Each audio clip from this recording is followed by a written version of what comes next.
Hi, and welcome back to Miss Rain. I'm so excited to be in your ears today. Okay, real talk.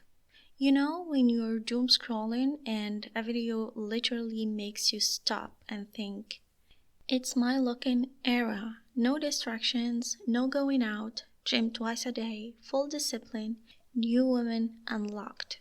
Maybe part of you felt inspired. Maybe part of you felt guilty. And maybe another part whispered, I want that. I want that, but I don't feel ready. If that's you, pause with me here because this episode is for you. Now, I'm not someone who rushes into trends. Not everything online deserves a place in your life, honestly. We're simply not waiting for others to dictate how we can live our lives. But this one, the lock-in concept, caught my attention. Not because of the aesthetics, not because it's everywhere, literally, but because underneath it, there is a deeper message. Women are craving structure. Women are craving self-discipline. Women are craving alignment. We are tired of chaos being romanticized. We are tired of glow ups that look good online but feel exhausting in real life. We want peaceful progress, not punishment disguised as productivity. Let me share something real. A few weeks ago, I felt disconnected from my routines. I used to be consistent with my workouts, my reading, my morning rituals, and then life happened, which is completely normal. We all have ups and downs. One night I was scrolling, distractions everywhere, and suddenly I felt it. That quiet discomfort of knowing you're capable of more. Not in a self critical way, but in that gentle inner voice that says, you're not behind, you're just unexpressed right now. So instead of planning a full comeback, cardio, meditation, journaling, meal prep, all in one single day, I did something simple. I stretched before bed. Honestly, just 5 minutes. Slow, intentional, quiet, and something shifted. I felt the difference right away. Why? Here is where psychology steps in.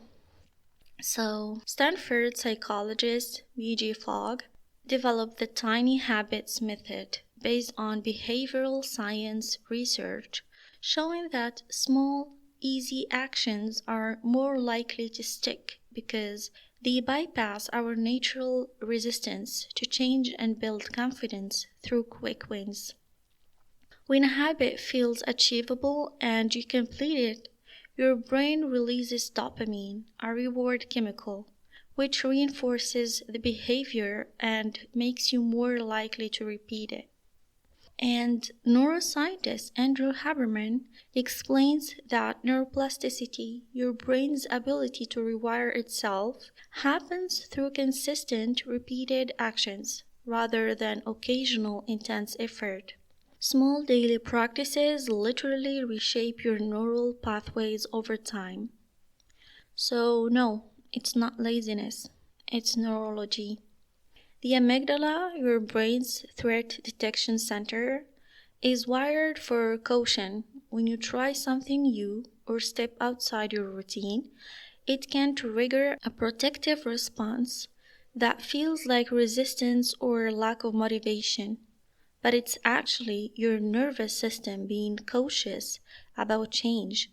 Research in cognitive neuroscience shows that the brain is designed to conserve energy. Wherever possible, it defaults to familiar patterns and autopilot behaviors because they require less mental effort than creating new ones. Again, this isn't laziness, it's efficient biology. For years, discipline was marketed like go harder, no excuses, push even when you're exhausted. But feminine discipline is different. We were built in a different way. It sounds like we're not stopping, we're just slowing down. We'll take a break, not abandon the goal. Progress matters, perfection does not. Discipline is not punishment, it's self respect expressed through action. So let's bring this into practice, gently, of course. If you want to try the lock in concept, here is a softer version. Pick one area. Choose the smallest doable action. Repeat it daily without pressure.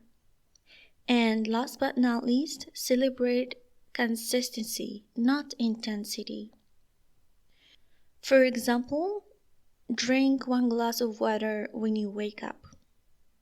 Read 5 pages before bed. Do 5 minutes of stretching. Maybe write just one sentence in your journal. I shared a lot of reflections in the episodes, so maybe you can use one of them, the one that speaks to you the most. These tiny actions reopen pathways you thought were gone. Why this matters?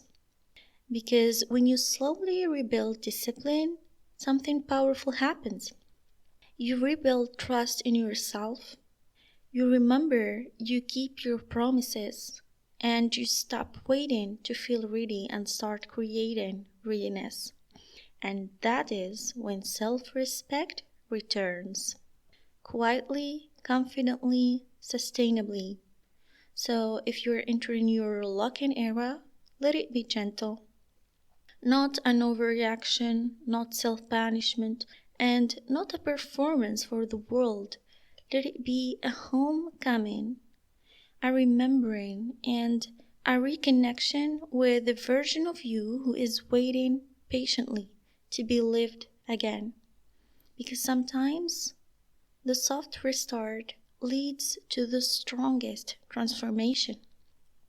You don't need to shock your system into evolution. You just need to whisper, we begin again. And then take one small step today. If you're trying this, tell me how it felt. Comment below or message me on Instagram. I'd love to hear your experience. Thank you so much for spending this time with me. Until next time, stay graceful, stay powerful, and always wear your crown.